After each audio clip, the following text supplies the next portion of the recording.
I'm 73 years old, and I'm about to tell you something that might upset you.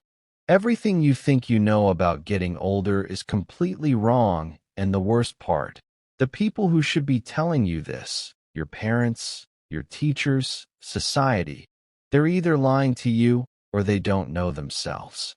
You see, I spent the first 50 years of my life believing the same lies you probably believe right now. I thought I had it all figured out. I had the career, the house, the respect of my peers. But at 52, something happened that shattered everything I thought I knew, and what I discovered in the 21 years since then has completely changed how I see life, death, and everything in between. But before I tell you what happened, I need you to understand something. The reason I'm making this video isn't to impress you or to make myself feel wise. I'm making this because I'm running out of time, and there are things you need to hear before it's too late. Not for me, for you. At 52, I had what doctors call a cardiac event. That's a fancy way of saying my heart tried to kill me.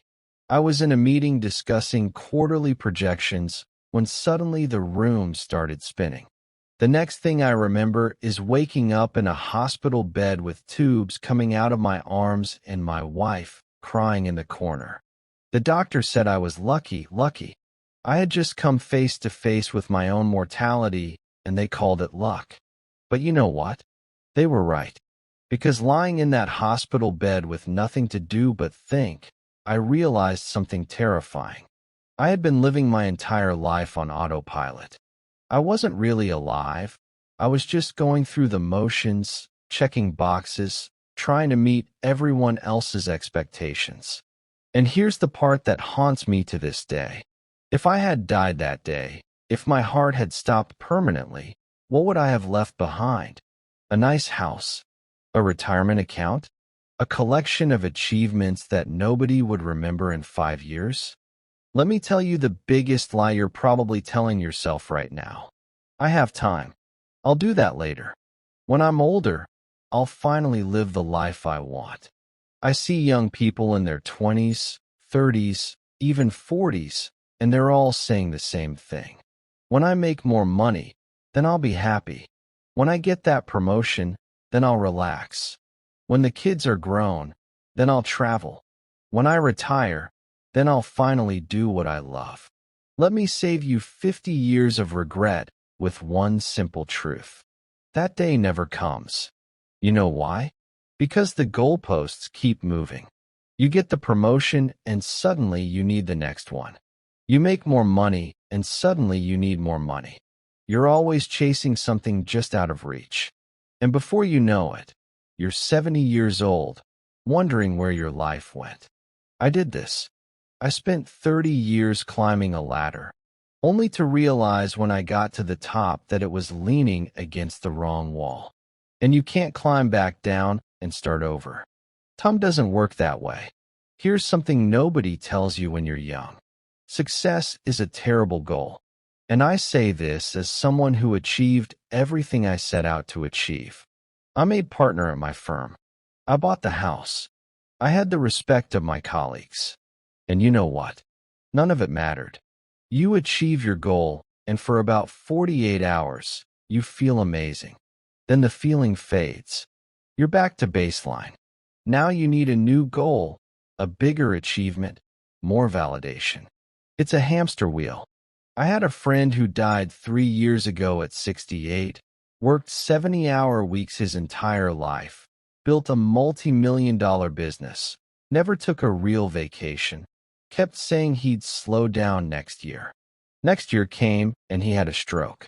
At his funeral, his son said, "My father was a successful man, but I barely knew him." Is that the legacy you want? Your regrets won't be about the things you did wrong. They'll be about the things you didn't do at all. I don't lie awake at night thinking about failed business deals. Those don't matter. You know what keeps me up? The trip to Japan I never took because I was too busy. The relationship with my brother that I let deteriorate. The book I always wanted to write but never started. The time I didn't spend with my kids because I was working late. These things eat at you.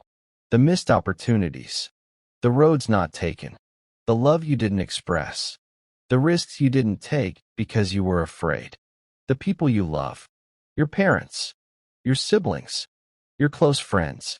You think you have unlimited time with them. You don't. And one day that time will run out. My father died when I was 45.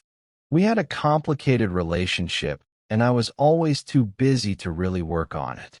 I kept thinking we'd have time to talk when I was less busy. We never got that chance. Heart attack. Gone within hours. And you know my biggest regret? All the Sundays I didn't call him. All the times I was too tired to drive over for dinner. All the little moments I let slip away. There won't always be more. After my heart attack, I made big changes. Stepped back from work. Started saying no to things that didn't matter.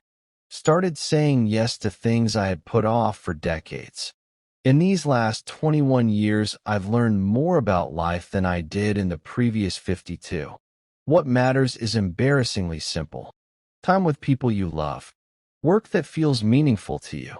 Experiencing things, not owning things. Creating memories. Being present. I know it sounds simple. When I was your age, I would have rolled my eyes. Sure, but I have bills to pay. And yes, you do. I'm not saying quit your job. I'm saying don't sacrifice what matters for what doesn't. Here's a question I want you to ask yourself, and I want you to answer it honestly. If you died tomorrow, would you be satisfied with the life you've lived so far? Not would people be impressed by your eulogy? Not did you achieve enough? Just would you be satisfied? If the answer is no, then what are you waiting for? What are you doing with your time that's so important that you're willing to gamble your one precious life on it? I'm 73 years old. I've been lucky enough to have good health since that heart attack. But every morning when I wake up, I'm aware that I'm on borrowed time. We all are. Really. But most young people don't realize this. They think they're invincible. They think they have forever. You don't. I have grandchildren. 3 of them. And when I look at them, I see the same patterns I see in most young people today. They're stressed. They're anxious. They're chasing things that won't make them happy. They're making the same mistakes I made. And I try to tell them. I try to share what I've learned. But you know what? They don't really listen. Not because they're bad kids, but because they can't. They're living in the storm right now. They can't see the patterns yet. They think their situation is unique, that the old rules don't apply to them. That's why I'm making this video. Because maybe, just maybe, if enough people hear this message, someone will actually listen. Someone will make different choices. Someone will avoid the regrets that haunt people like me. Every single day, you're getting closer to death. Nobody likes to think about this. But you don't have unlimited time. Neither do the people you love.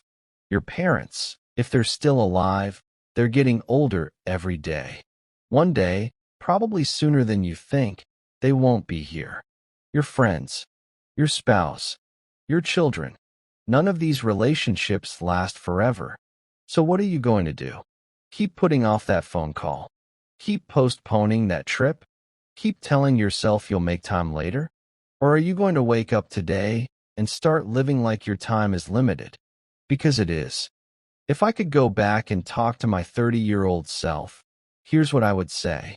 Stop trying to impress people who don't matter. Stop sacrificing your health for your career. Stop putting off joy until someday. Stop waiting for permission to live the life you want. Start calling your parents more often. Start taking the trips you dream about. Start doing the things that scare you. Start saying no to obligations that drain you. Start saying yes to experiences that fulfill you. And most importantly, start now. Not next year. Not after this project.